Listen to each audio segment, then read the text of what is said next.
I've been around this health and fitness thing for a while, but let's just say I didn't always understand how to make fat loss sustainable in the past. And that's me being way too nice, since my health was a complete at least into my mid-30s. Because yo-yoing through the same 20 to 50 pounds for decades definitely adds up to But even when I thought I finally had it figured out, well, I still had things to learn. Now that I'm in the best health ever, with a body that's catching up to how I feel, I can safely say I understand the basics and I am ready to go pro. Wait, you're not a pro? Why am I listening to you? Well, I know a lot about how to take the weight off, and I finally understand the right habits that keep it off. So I'd say I know some things worth listening to. So let's talk about those things. If I were starting my weight loss journey over again on Monday, which I am so thankful that I'm not, because I am so sick of starting from scratch. But for anyone who is starting from scratch, or even those who are well into a plan that you are just sick of white knuckling your way through, let's talk about the 5 habits I'd form if I were starting from scratch. The first thing I do is track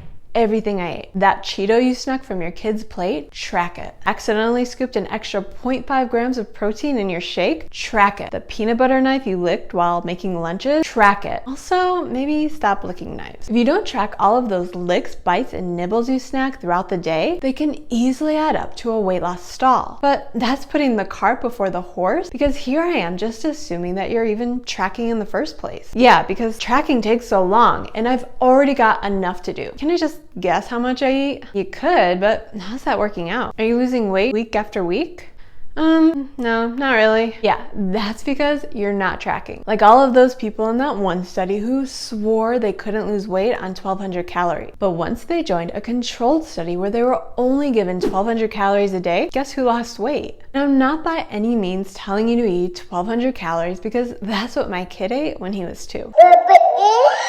I am telling you to calculate the right calorie budget where you lose 1 to 2 pounds each week, and then track to make sure you're sticking to it. The next thing I do is figure out my goal weight, and then I'd set that as my target of protein to work up to. So let's say my goal weight is 150 pounds, mostly because that's what it is. I would do my best to eat at least 150 grams of real food protein every day. And by real food, I mean real food, which doesn't include protein powder, protein bars, protein cereal, protein ice cream, or protein brownies, because none of these are real food. I'm not saying you can't eat these things, but if you do, let's count them as bonus protein. So if I indulge in salted caramel protein ice cream today, I want to make sure it first fits into my calorie budget, and then I want to make sure I'm still eating 150 grams worth of protein from meat, egg whites, Greek yogurt, cheese, or other protein that comes from whole natural foods, which is a lot of protein. But that's why you have to work up to that number. Because if you're only getting the recommended 46 grams of protein per day, well, I'm willing to bet that weight loss has been difficult and you feel like crap most of the time. But also, going from 46 grams of protein straight to 150 grams per day might not go so well for you. So set it as your target and get a little closer every week. Next, I'd put that protein to good use by strength training 2 to 4 times per week. But just the act of lifting weights won't cut it, because 45 minutes of this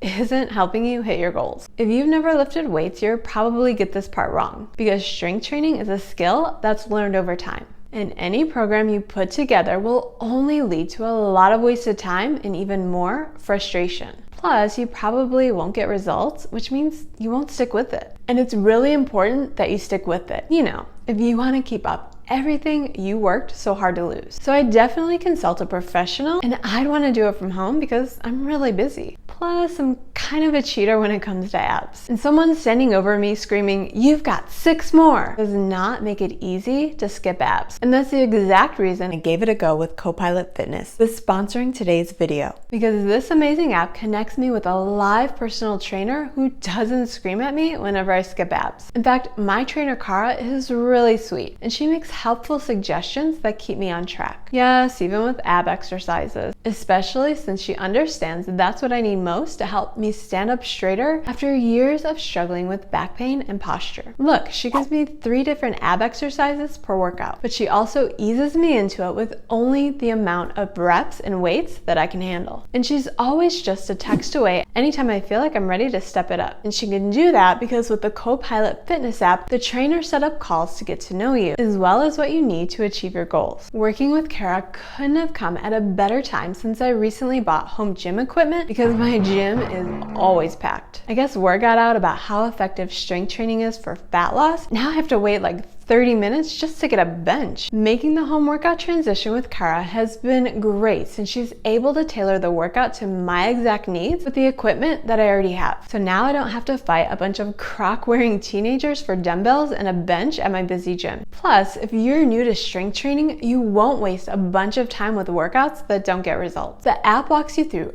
every step of the workout and can even let you know if your form could use work. Since I've been working with Copilot Fitness, I've stayed on track with the exercises that help me stand up straight with zero pain, mostly because Kara is there to keep me accountable. And making it through an entire day pain-free makes working with my own personal trainer invaluable. As a bonus, I continue to sculpt these babies with the program my trainer personalized just for me. If you want to get help reaching your own fitness goals and start working with your own personal trainer for a fraction of the cost of an in-person training session, I recommend you give Copilot Fitness a try. And what's great is you can test out the Copilot Fitness app completely free for 2 weeks when you click my Copilot Fitness link in the description. Or just go to go.mycopilot.com/Nissa to get 14 days free with your own personal trainer. To continue setting up the ultimate plan that gets results, I'd focus on moving more, but not with obsessive cardio, because I've made that mistake too many times to count, and these are my results. While some cardio can be great for fat loss, building more movement into my day in other ways is far more effective for total calories burned without burning myself out. Plus, a clean house gets me out of that all too familiar cluttered mindset that makes it harder to reach my goals. So for a long-term plan with results that keep coming, strenuous cardio is out and more walking, cleaning, and other forms of moderate movement are in. Finally, I prioritize sleep and stress reduction. Because even though living while you're alive and sleeping when you're dead sounded like a great idea in the 80s, catch up with the times. Because 40 years later, wait, that song is 40 years old? Man, I'm old.